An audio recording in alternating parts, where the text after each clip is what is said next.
Welcome back to our beginner guide. Enjoy! So we're now at the Oasis once again, and we're going to grab ourselves might as well grab ourselves the straw hat, considering we're out here. Extra straw hat can help us make ourselves another miner hat if we really need to, and once again start gathering all the cactus. So you might see in an area that there's more abundance of cactus. Go over there, get yourself some stuff. If you want to grab a tumbleweed or two, you can as well too. Tumbleweeds are a great resource for getting grass, twigs, in case you run out. Obviously, we mentioned that before in the previous videos, but always focus right now, especially on cactus. Now, cactus is going to last you a very long time, and that's why it's so important that we go and we keep talking about it, because it's going to last 13 days. Now, that's 13 days before spoiling, which means that we can still cook it after and get ourselves even more days after that. So as long as you make sure that you have cactus at least the beginning of winter, it's going to last more than enough time, as long as you put it inside the fridge and don't just keep it on the ground before you decide to fight the deer clops. The only downside is, though, we do need a lot of it, so I'm going to try to get at least 10, at least just for myself. Kiri can decide if they want to, get themselves something for them as well, too. But for me, at least, I'm going to stick with just 10, because I think that's going to be more enough for when we decide to fight. So our checklist is, we got cactus, we got seeds, we got papyrus, but we're still missing rocks. So let's spend some time and get a little bit of rocks. And hopefully, I don't know if Kiri managed to get any gold out there, but hopefully we can get a little bit of gold for what we're going to be making as well too. For making what we need, for example, the bird cage and making the flingomatic, we're going to need approximately 10 gold. We're going to need 4 to make the flingo, and we're going to need a little bit more. And once again, here you go. Another perfect example. We're walking near the water, and there's the pengals splashing out. So, while you're near the pengals, instead of running home, get that ice if it appeared for you as well too. Bring that ice home with you, and that way you always have that extra filler just in case. Because getting ice in wintertime is super ideal, especially, like I said, always mentioning about getting that filler. So we have our rocks, which we're going to need. We definitely need probably close to 40 rocks, but I won't focus on that just yet. I'm just going to continue to get the rest of the ice and get ourselves, like I said, the rest of the rocks, and then we'll probably head back and hopefully get a little bit of pieces of gold. So looking at the map, you're going to see the rocks that look like they have almost like a gold line through them. That's obviously the ones that generally will carry 1 or 2 gold on them. So if you are chopping those, always expect 1 or 2 gold, and make sure that you keep that gold on you until we go through the next step, which is making the flingomatic in the bird cage. As nighttime comes in, make sure that you get yourself a miner hat. You've equipped the firefly. Hopefully you didn't wear the miner hat during during dusk, but if you did and you're running low on what you need, you're going to need to head back over to the Oasis real fast, and we're going to go there right now. But luckily, we're already beginning to get really cold, so once again, we made ourselves our handy-dandy campfire, so let's set that down. Now, making a campfire over a fire pit, pretty obvious. Campfires only take three grass and 2 logs, so why make a campfire when you can make a permanent fire pit? Obviously, because resources are pretty scarce right now for all of our rocks.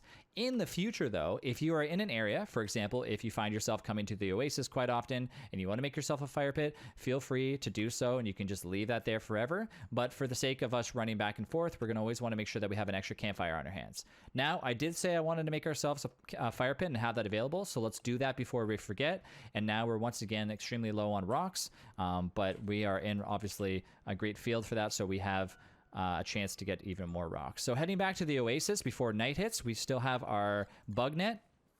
Hopefully we can get ourselves a few fireflies just before night goes away, and we can refill our miner hat, because we're definitely going to need it, whether we think so or not. See if we can get any fireflies here. I'm not too sure if we can.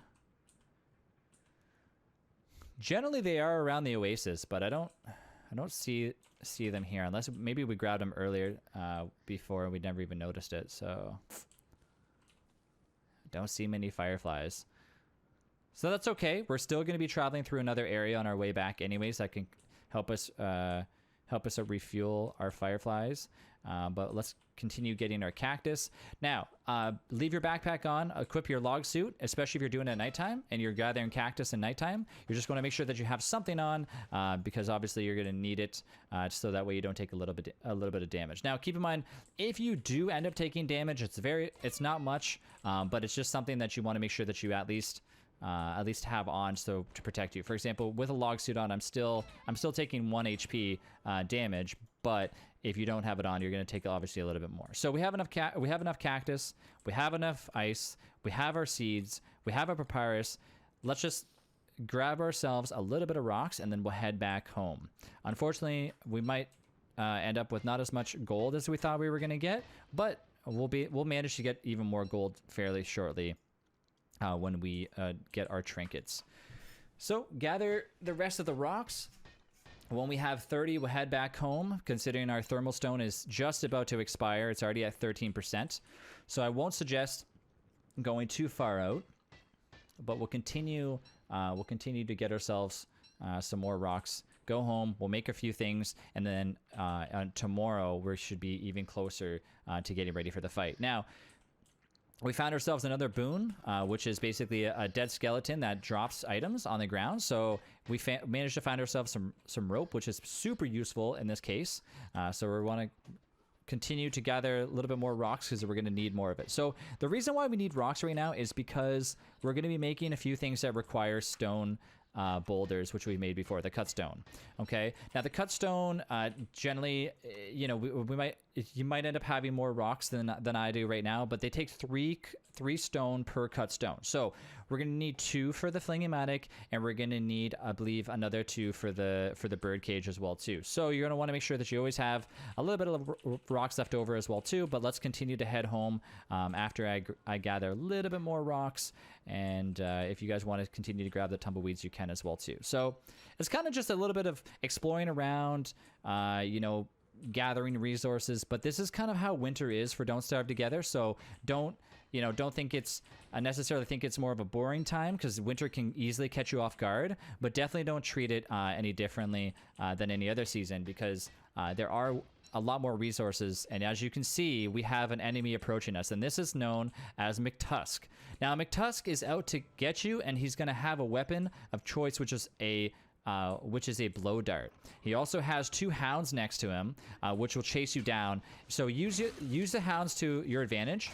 If you're close enough to the hounds, they're always ice hounds, they will either stun lock you with ice and turn you into an icicle, or they'll also stun lock McTusk. But if you manage to catch up to the McTusk, generally he'll run away and run away and run away, and it'd be very hard to catch up. But if you chase him down, he'll eventually stop and need to catch breath and begin to run back, and that's when you catch him off guard. And bam, we got it. We got ourselves a walrus tusk.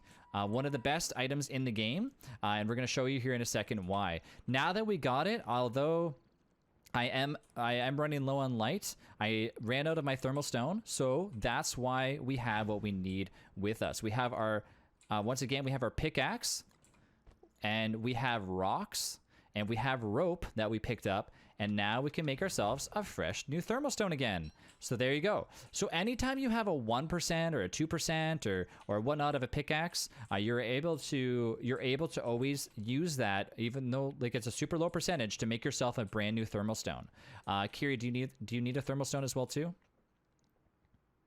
I can always make you one if you need. You're good? All right. So we have enough. Our thermal stone's nice and toasty. We still have a little bit left of dusk. Let's go and get ourselves some more gold if we can, and then we're gonna be heading back to base. So we have a lot of cool new items that we're gonna be getting ready for the base. We have a lot of things. We're just missing a very important ingredient, and that's gold. So if you have gold in your game, you're going to want to make sure that you try to keep that available as much as you can, because a lot of times you might end up spending a little bit more than you should, and then eventually you're in a position, which we're in right now, where we're running around looking for gold at the last minute, which is not necessarily a bad thing. It's just that, always try to keep gold on you. If you can, and then don't use it unless you absolutely need to. So we've been pretty good with our gold collection right now. It's just that we got to be making sure to keep keep it for making the Flingomatic. And there's some more gold there as well too, for making our Flingomatic and also making our bird cage, which is going to help us even continue on further down the line for other bosses in the future as well too. So let's continue to look even further. Maybe there is some more little gold vines that are out here that we can actually chop down and get the rest of them, but unfortunately it looks like this is the end of the map. Now, once again, we talked about that portal. Remember we mentioned that portal that we were looking at to find out if that portal would actually bring us back to our base or anywhere closer that might not actually take us a very long time. So on our way back, let's travel through it and hope that that portal will bring us somewhat closer, because we're running low on light here. I still have a torch that I dropped back there, and you might actually find these little tallbird nest eggs. I don't know if we mentioned that in a previous video. Tallbird eggs are really, really useful.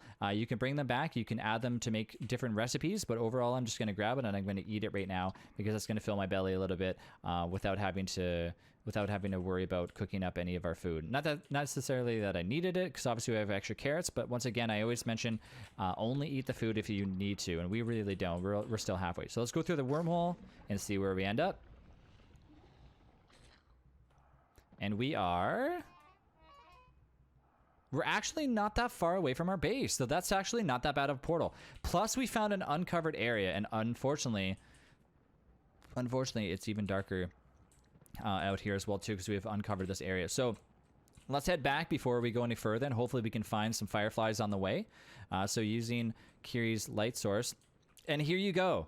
Our very first sighting of what is known as a mandrake. Now, mandrakes are extremely useful because mandrakes can be used for multiple different things, but most importantly, mandrakes could be used for making more pan flutes. And pan flutes is a very important item in the game that'll help you fight bosses, that'll help you survive, and overall just help you continue on through your run. So if you do find a mandrake, you're able to pick it up, and it will run. But mandrakes are very slippery, so they'll just kind of fall over with one simple hit.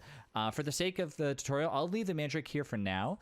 So if you do find yourself a mandrake, or you find yourself having one, try not to eat it. Just leave it there for the time being, and you'll thank me later, because mandrakes are extremely limited and don't starve together. Generally, there's only 3 available, so not counting the one that's inside of your pan flute right now. So you're going to want to make sure that you always keep them for future uses, because they're extremely, extremely important. But I'll save that for another time. And there we go, our firefly. Okay, so let's go ahead. Let's grab ourselves a firefly. Let's refill our miner hat. Continue to look on to see if we can find any more fireflies on our way back. So that's why it's always good to have your bug net with you if you have the inventory space. Obviously, if you don't, that's a different story. But I would definitely suggest carrying one with you, especially if you're traveling through the forest, because you never know when you're going to need one. There are other routines of getting yourself ways of refilling the miner hats. So if you're looking at me like, Travis, why are you only showing this and not mentioning about the light bulbs? Well, I don't want to go into the cave just yet, because I want us to focus on surviving the year upstairs, and then eventually we'll go downstairs. So here we go. Here's the fireflies that we've been looking for. And before you say, Trav, you're gonna eventually run out of fireflies as well too. Keep in mind that fireflies are renewable. It's just not as renewable as other things. So generally, once we get past the fireflies, we're gonna eventually get into another. We're going to eventually get into another routine of having ways to refill in our lanterns. So that's why don't necessarily worry about fireflies, and don't stress yourself out about using flowers in Don't Starve Together either. But there you go. We're already on day 26. We're halfway back to our base. So we're going to go ahead and we're going to end this tutorial here. But in our next one, we're going to go over all the things that we basically managed to grab and head back to our base, and hopefully get us ready to go for fighting the deer clops. So guys, if you guys don't get a chance to catch me on YouTube, and you're asking, you want to know a few questions about a tutorial or anything about Don't Starve Together, you guys can catch me on All Fun and Games on Twitch TV. The link is in the description. And if you're curious why it takes me so long to upload new videos, it's just because I'm always streaming on Twitch, and generally after I have a little bit of downtime is when I manage to upload some videos. So thank you, Kiri, for joining us on the tutorials, guys, and I will see you guys in a few minutes with the next one.